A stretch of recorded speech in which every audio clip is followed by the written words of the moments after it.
physics have this aura to it that makes it scare people off even before solving the questions.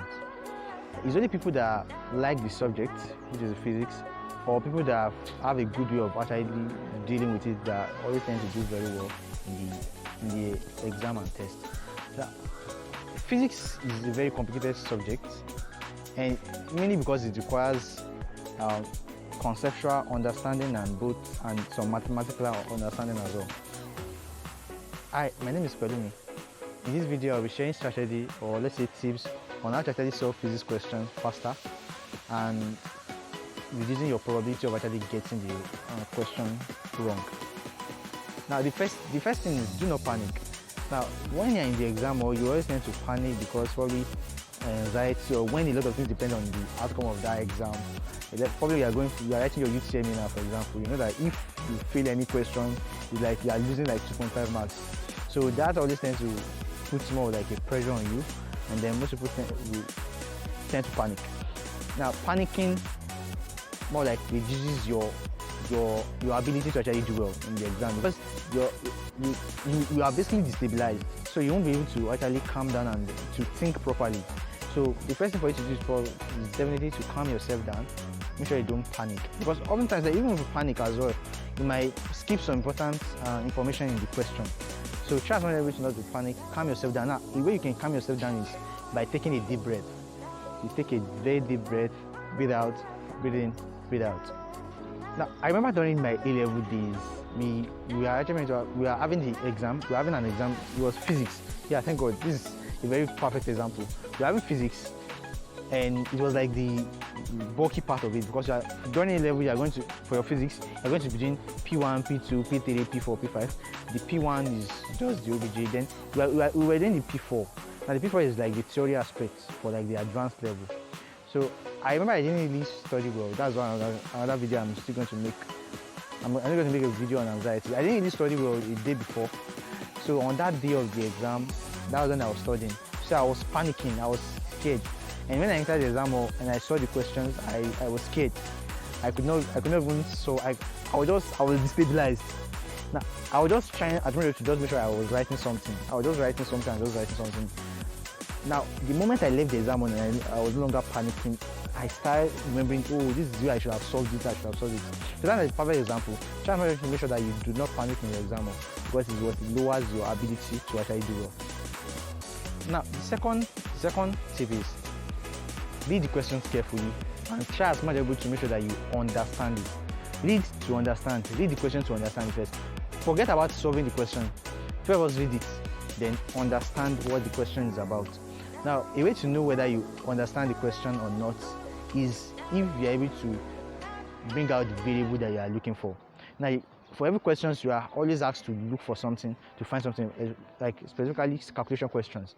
So if after reading the question, you're able to actually bring out the variable you are looking for, that means you understand the question. And also, if you're able to bring out the topic in which that particular question is about, then that means you fully understand the question. So read the question to actually carefully to understand. Make sure you don't skip any part, because in the exam at times, because of the time factor, people tend to just rush and just skim through the questions. Read it thoroughly, especially for the calculation questions. The third tip is, after reading the question, identify the topic that the question is from.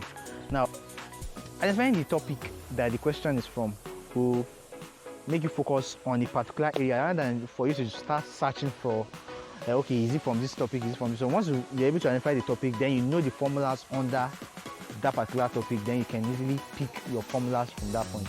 So find out the topic that the question is from once you are done reading the question. You can write it down, or you can just note it at the back of your mind.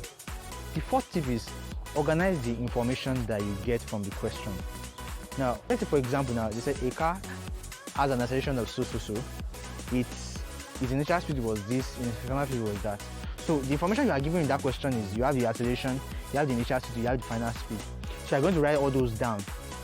And then, since I said that you should be able to identify what the question is asking for. Let's say you're asked to look for the time required for it to cover so distance. Then you're going to write down the time as well too.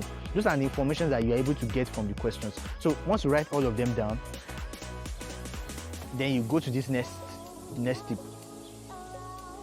Now, the fifth tip is that sketch your interpretation that you have of the questions. Sketch it down. Now, let's say they said a car is moving, so it's moving towards this man, it's moving towards this ball. You draw a diagram. It can just be a schematic diagram. Just draw it and just use the arrow to indicate the direction. So or you can, rather than sketching it down, you can also picture it. But I think it's more better for you to actually sketch it down, and as well to picture it in your mind. So you have an idea of what to expect. Like you have an idea of what your answer will most likely look like. So sketch a diagram of your interpretation of the question, and then picture what the question is asking for. Let's say they said, okay, a boy is moving towards a man. The boy has a speed of 3 meters per second. Okay, let's say you have A and boy B moving towards each other.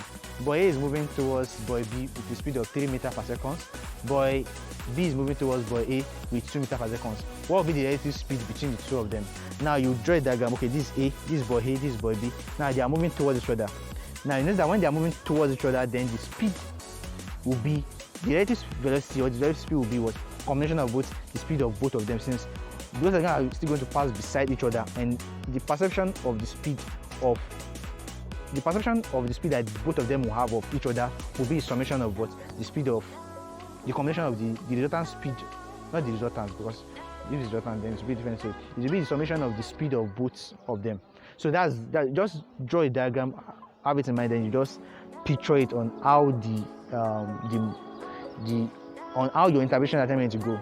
So the sixth tip is verify the units of your variables.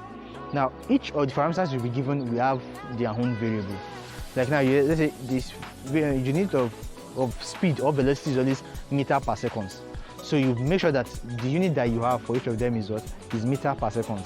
So just make sure you verify the variable, and be sharing a tip as well along the line. So there's a way you can actually use your variable, the unit of your variable, to predict the formula for getting your answers.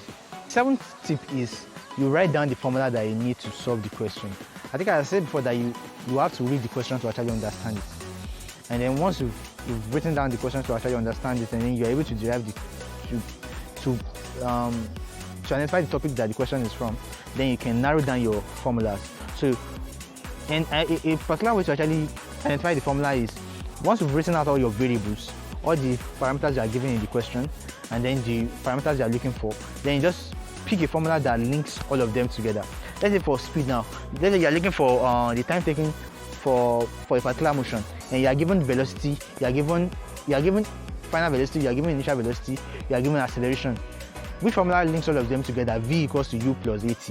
So that's the formula you are going to use to actually link all of them together. So you write down the formula that links all those variables that you are given down. So you'll be able to use the formula to actually calculate the variable you are looking for. Now, the eighth step is for you to actually solve the question. Now, you've written down the formulas already. You've written down your variables. Now, all you do is just slot in those variables into the formulas to be able to get the question, to actually get your answer. Now, there's a little bit twist to it. There are some questions that you have to get a variable first before you're not going to use that variable that you've calculated to get another variable, to get the main variable that you're looking for. Now, for those, you're going to go back to the second tip, which is leading to understand the question. Now, after you read the question again, and then you understand the variable that you need to actually get to get your main answer. So you are going to look for the formula to actually get that variable itself. So you calculate that variable. After calculating that variable, then you'll be able to calculate to look for your main variable. So just plot in all the values, all the parameters you've written down, and then slot that into the formulas that you've written down. Now, the ninth step is verify your results. Most times, everybody tends to skip this part because of the time factor. They just tend to be in a rush, so they don't go over the answers to actually check whether it's right or wrong. Now, it's very important for you to actually verify your results, and there are certain tricks you can actually use to verify your results. Now, one of them is using the unit. As I said before, now, if your unit, the unit that you have in your options, or let's say there is no option. Now, let's say the unit that you have as your answer does not correlate with the unit with all the units that you use to actually calculate the answer, that means one of your steps is definitely wrong. Like for example, now let's say we know acceleration is equal to velocity over time, yes? Now that means the unit of acceleration is meant to be meter per second square. Now if after we've calculated everything, you're looking for acceleration, you get something, probably instead of doing v velocity times velocity over time, you now did velocity times time. Now what you're going to get in that case will be just meter. So that's, you are looking for that's the displacement that you get. So you can use all those little tricks to actually verify whether your result is right or wrong. You can use some concept as well too. Now let's say a car is decelerating. What will be the final velocity? Now obviously the final velocity cannot be greater than the initial velocity because the car is decelerating. So if you get a value that is greater than the initial velocity, then that means your calculation is totally wrong. Now the 10th step, which is the most important, is that what? Practice more. The more you practice, the faster it is for you to actually solve the question the next time you see it. Practice more, practice more, practice over and over again. You notice that by the time you practice a series of questions under a particular topic for a long time. The next time you see a question on it, you immediately know the formula to use, you immediately know the right thing for you to do. So practice more, solve more questions over and over time before you go into the exam hall. Don't let the exam hall be the first time you now start solving the question. Make sure you have an experience of solving the questions before you actually go into the exam hall. So I have a question for you guys to actually solve using the tips I just shared. And the first person to get the answer right will get airtime of 500 naira. So now here is the question. A man drags a box across the floor with a force of 40 Newton at an angle.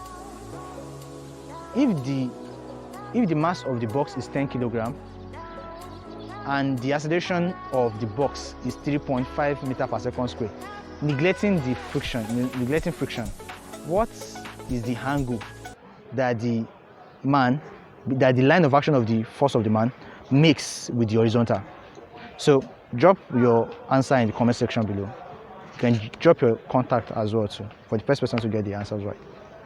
So see you guys next time, and I'll be doing a new video soon on how to tackle exam anxiety as well. So stay tuned. If you're new to the channel, please kindly subscribe and hit the notification bell as well. See you guys. Thank you.